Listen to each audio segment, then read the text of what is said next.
gue Diku, host kalian. That's it. Gue bikin studio kecil guys, tapi di sini gue nge-host aja lah. Di sini gue cuman abang-abangan host podcast sana sini, marah-marahin orang. Enggak lah, host podcast lah. Content creator gue, content creator.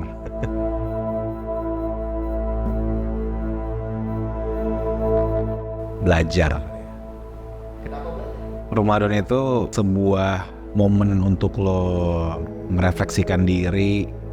Gak harus merefleksikan diri sih. Maksud gue tuh kayak banyak hal-hal yang simple terjadi, namun lewat untuk kita sadari dan syukuri gitu.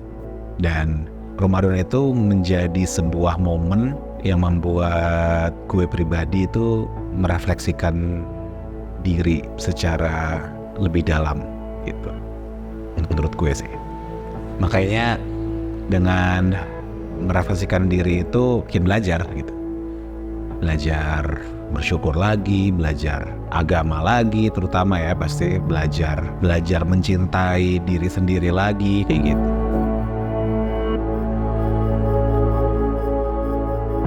Core dari Ramadan menurut gua itu yang membuat Ramadan serasa Ramadan itu adalah ya pastinya mendekatkan diri kepada Allah ya menurut gue sih. Karena gue bukan orang yang alim ya, lo tau lah, bukan orang yang rajin sholat juga, masih banyak bolong-bolong. Ramadan itu kadang tidak bisa dideskripsikan dengan kata-kata, tapi bisa lo rasakan kehadirannya. Dan gak ada yang lebih bisa menjelaskan tentang Ramadan ketimbang perasaan lo.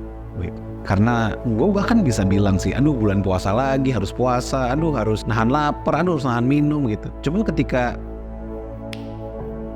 boom, malam Ramadan, satu Ramadan, you feel it gitu. Entah lu mau atau enggak, entah lu siap atau enggak, entah lu gak suka atau lu enggak, atau lu suka, you feel it in your heart gitu. That's why gue bilang kode Ramadan itu adalah hati lu mungkin yang merayakan. Lu boleh gak suka kok.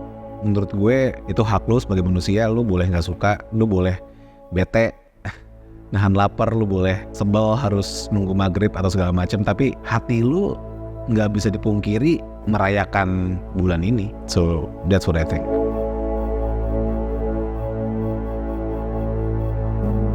Tadinya ada I was such a family man di keluarga besar, di keluarga baik itu keluarga bokap, baik itu keluarga nyokap. Tapi once both my grandparents died, both my grandparents passed away, gue kehilangan momen lebaran lagi gitu.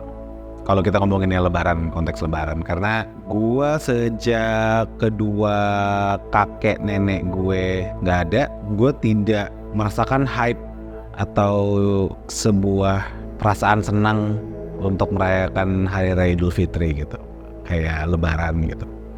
Bukan karena gak punya THR, enggak. THR tuh bahkan gue gak pernah mikirin, gue bukan orang yang money oriented. Tapi gue kangen masa-masa dimana ada kakek nenek gue, dimana gue bisa peluk mereka, ngobrol. Dan sepupu-sepupu gue ada yang bawa PS ke rumah nenek, main PS rame-rame, main petasan rame-rame sama saudara-saudara.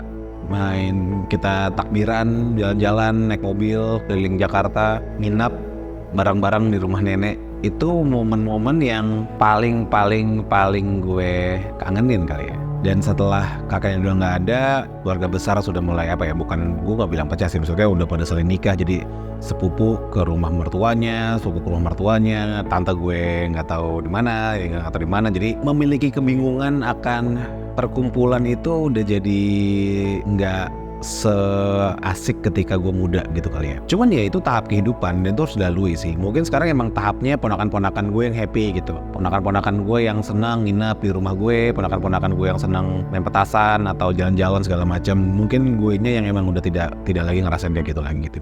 Bahkan sepupu-sepupu gue pun udah pada punya anak. Jadi anak-anaknya lah sekarang yang kebagian happy-happynya gitu. Ini sama aja kayak gue ngomongin, kalau dibilangin lebih enak masa kecil atau masa sekarang, ya enak masa kecil lah gitu. Semua terasa ringan dan semua terasa hangat gitu. Tapi di luar itu semua gue kangen banget sih sama saudara gue, kangen sama sepupu-sepupu gue. Kayak pengen gitu gue bisa duduk ketawa-tawa bareng, gak harus ngebahas hal-hal dewasa, gak harus ngebahas hal-hal yang berbau pekerjaan, uang, apapun lah gitu. Gue cuma pengen ngebahas hal konyol aja gitu, and that would be make me so happy untuk bisa merasa hal kayak gitu. That's it. Gue cuma berdua, gue anak pertama, adik gue cewek, anak kedua, that's it.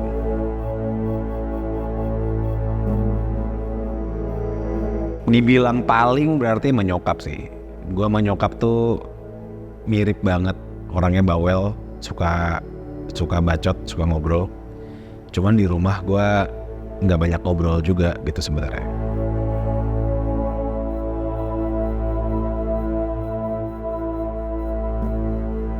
2004 ke bawah kali ya. 2004 ke bawah itu masih ngerasain yang tadi gue bilang, kakek nenek masih ada, sepupu-sepupu masih pada muda. Gue adalah sepupu terkecil di selain adik gue tentunya, dimana apapun yang gue minta dikasih, main PS walaupun gue pakai stick bohong-bohongan, main petasan di keliling komplek, nenek jalan-jalan takbiran sama mereka, nginep bareng. Wah, itu momen yang gak terlupakan sih, di sebuah rumahnya kan begitu besar, sedangkan orang-orang yang nginep di malam itu tuh bisa 20-an orang lebih, bahkan sampai 30-an orang mungkin. Kita gelar karpet, gelar kasur di ruang tamu, ruang keluarga, ada yang gak tidur, TV ada 2, satu nonton bola, satu nonton PS, ntar kakek pagi-pagi nonton tinju sebelum berangkat sholat, atau setelah pulang sholat nonton tinju, kita nonton tinju bareng-bareng. Dan ya itu, tidak ada hal yang berat dalam menjalani kehidupan itu. Dan gue pun ngerasain tante-tante gue, om-om gue itu ya pasti mereka punya problem ya, tapi maksud gue problemnya tidak heavy gitu. Bahkan gue tidak bisa memikirkan problem mereka, problem gue nggak ada, problem suku gue nggak ada, semua tuh lucu gitu. Ada yang nangis sekali dikerjain, ada yang dibully, dan it's all fun. Semua tuh menyenangkan banget ketika tidak dewasa ya, terlebih seperti itu.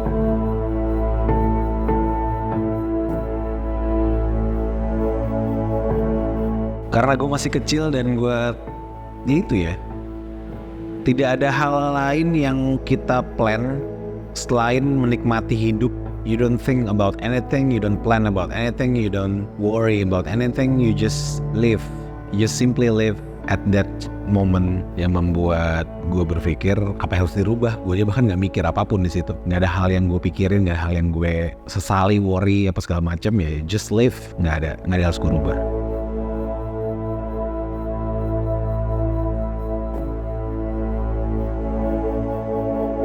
Gue percaya time traveling atau kembali ke masa lalu itu semacam paradoks ya. Kalau gue ngerubah satu hal, itu akan merubah hal yang lainnya. Ketika gue ngegeser dikit aja satu benda di masa lalu, pasti akan ngerubah apa yang gue punya sekarang. Could be better, could be worse. Tapi disuruh balik ya, kayak fine. 2015 menurut gue, 2015 itu one of the best year of my life di kuliah waktu itu, dan orang tua juga lagi jaya-jayanya lah mungkin ya kayak gitu. Bokap banyak duit, nyokap banyak duit, semua secara ekonomi fine, tidak ada masalah-masalah di hidup, masih enjoy banget menjalani hidup gue saat itu. Kalau apa yang harus gue rubah, gue nggak bakal merubah kehidupan gue di kehidupan pribadi gue, enggak, tapi pilihan hidup kali ya. Kalau gue bisa balik ke 2015, gue bakal minta bokap gue dengan hartanya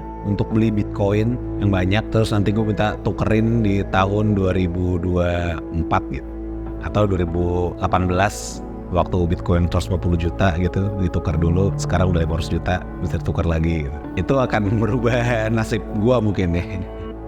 Mungkin studio kecil gak bikin konten kayak gini, kita bikin konten kayak gini mungkin di Swiss ya. Lalu gue beli saham Gojek kali ya, beli saham Gojek mungkin tahun segitu, terus 2021 jual lah pokoknya. Pas udah jadi Goto kan naik tuh, nah itu jual, soalnya abis itu turun terus kan. Cuman kalau secara kehidupan personal gue, mungkin ada beberapa orang-orang yang pengen gue hindari kali ya. Yang menurut gue tuh, ya mereka baik sih sama gue, tapi berujung gak baik lah gitu. Tapi ini jadi refleksi diri gue juga sih, kayak orang yang gak baik ini pernah baik ke gue. Gue bahkan baru 2 hari yang lalu tuh ngobrol sama cewek gue soal ini, karena orang ini sudah 2 tahun berturut-turut minta maaf sama gue dan gue gak pernah maafin, gue gak pernah bales gitu. Soalnya dari 2015 tuh, dari 2013 tuh gue berteman baik banget lah sama orang ini. Gue bilang ke cewek gue kayak, harusnya ya gue maafin dia gitu. Mungkin dalam hati sih gue udah mencoba mengabaikan, mencoba mengikhlaskan yang terjadi, biarlah terjadi, tapi gue belum mengatakan depan mukanya kalau gue maafin dia gitu aja sih. Terus gue kepikiran tentang kalau gue pernah makan makanan dia, pakai duit dia, minum dari gelas dia, pernah tidur di kamar dia, ya gue merasa gue pernah menjadi saudara dia lah gitu ya. Terus ada sebuah masalah yang besar yang membuat gue tuh benci banget lah intinya gitu. Dan gue belum maafin sih maksudnya.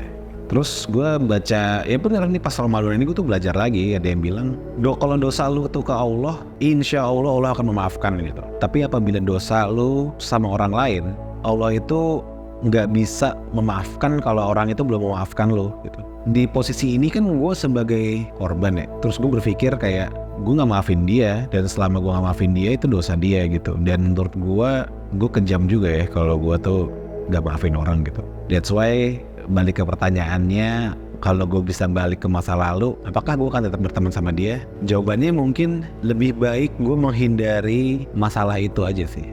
Lebih baik gue menghindari masalah itu sehingga dia tidak perlu menciptakan dosanya terhadap gue gitu. Menurut gue gitu. Sebagai itikat baik gue menyelamatkan amal perbuatan seseorang lah. Tapi kalau dibilang apakah gue akan memaafkan dia, ya gue gak tahu sih. Gue gak sependendam itu, tapi we'll see lah. This year, I don't know. Maybe. Ya dah. Jadi panjang kan.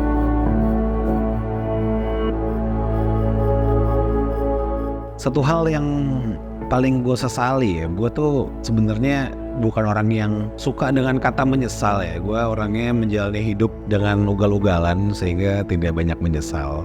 Tapi semakin dewasa ternyata pemikiran seperti itu tuh gak baik juga buat gue gitu loh. Gue menyesal karena Allah itu ternyata baik banget ke gue. Dia ngasih rezeki yang di luar akal lah gitu, di luar akal gue. Di umur yang muda gue punya penghasilan yang gede banget gitu. Tapi gue kadang suka menyesal kenapa gue gak pakai duit-duit itu untuk hal yang lebih baik gitu aja sih. Kayak sebuah cerita di mana di umur 21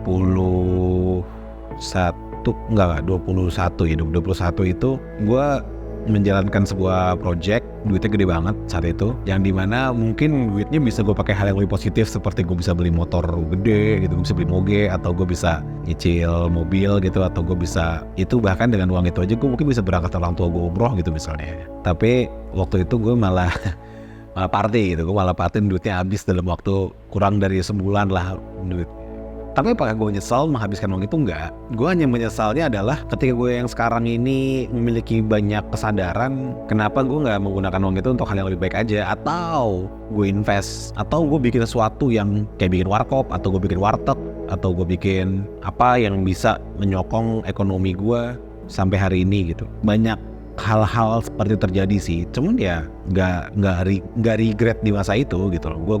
Gue tidak menyesali perbuatan gue itu. Mungkin kalau ada rezeki lagi kayak gitu bisa gue alihkan ke hal yang lebih positif, akhirnya jadi pelajaran gitu. Tapi ya akhirnya gue ngerasanya kayak gue gak kaget aja sih megang duit banyak tuh, gak kaget akhirnya gitu loh. Karena banyak orang mungkin yang udah nikah baru punya duit banyak, baru main cewek, apa ke party-party, minum-minuman, segala macem. Gue enggak coy, udah lewat ya. Ceritanya kayak gitu. Udah gak punya duit sekarang ya. Jadi nyesel dikit gak punya duit soalnya. Mati.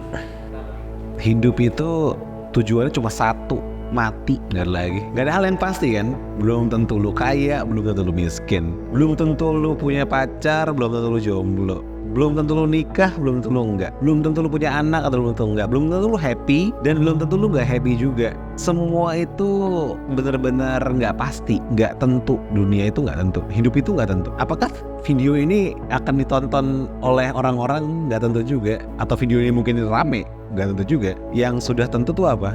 kematian. Ya ketika lu punya pemikiran, apa sih bahasanya, memento mori ya, orang yang death is certain gitu ya, ingat akan kematian, itu yang membuat gua hidup seperti ini gitu. Karena dengan gua ingat kematian, gua ingat untuk mengambil keputusan yang tidak boleh gue sesali. Kayak mau gue bikin bisnis, mau gue punya duit cuman berapa puluh juta dan gue habisin, itu bagian dari cerminan bahwa mati itu pasti. Tapi apakah gue punya duit segini lagi bulan depan, apakah gue punya duit segini lagi besok, nggak tahu. Tapi karena kematian itu pasti, that's why segala keputusan gue tuh diiringi dengan hal itu gitu loh. Jadi hiduplah ugal-ugalan karena mungkin malam gue mati. Bikin konten lah sebanyak-banyaknya sama gue karena mungkin besok gue mati, biar lu bisa upload banyak dulu gitu. Itu kan bagian dari plan. Bukan berarti orang yang memikirkan hidup tuh hanya untuk mati, bukan berarti orang itu adalah orang yang pesimistik akan hidup, bukan orang yang apatis akan hidup, tapi nggak juga gitu. Mungkin karena lu berpikir lu akan mati cepet, you don't have to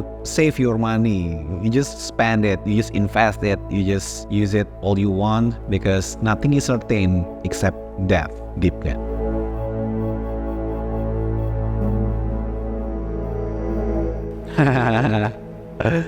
Kapan terakhir kali merasa hidup?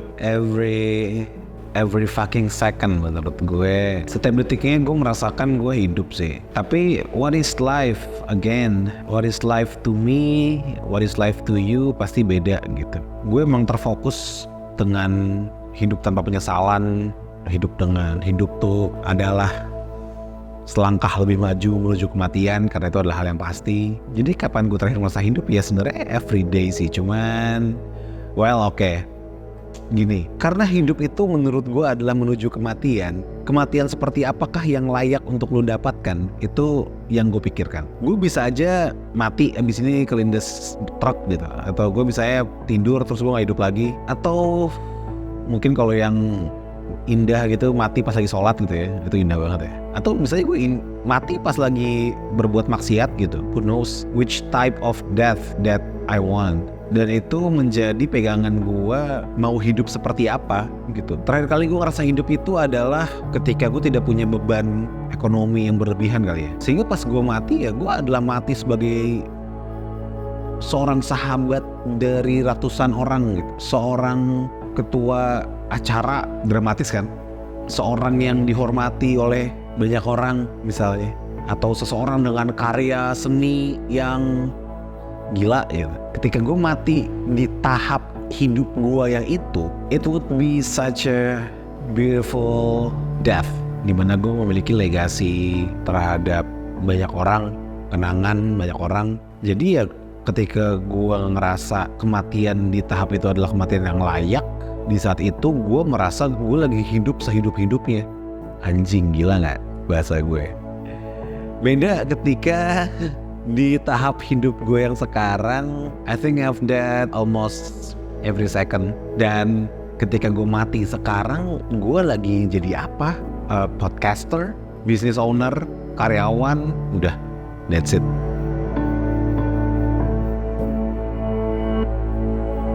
Ketika gue meninggal, gue akan menjadi seseorang yang meninggalkan sebuah legasi bahwa Andika ini orang yang menjadikan kota Tangerang itu kota kreatif, mencerdaskan bangsa. Gue pengen menjadi guru bangsa sih. Gue selalu pengen mengkritisi pendidikan, mengkritisi budaya, mengajarkan banyak orang di Indonesia, di Tangerang terutama, tentang berpikir kritis, berpikir logis, menjadi aware dengan apa yang mereka miliki, aware dengan sesama. Gue ingin dikenang sebagai that guy itu gitu loh. Bukan orang bandel, bukan cowok bandel, bukan orang jahat, bukan sekedar businessman, bukan sekedar host podcast, bukan sekedar karyawan, enggak. Orang yang memberikan impact besar terhadap sekitarnya. Gue pengen jadi orang kayak gitu sih.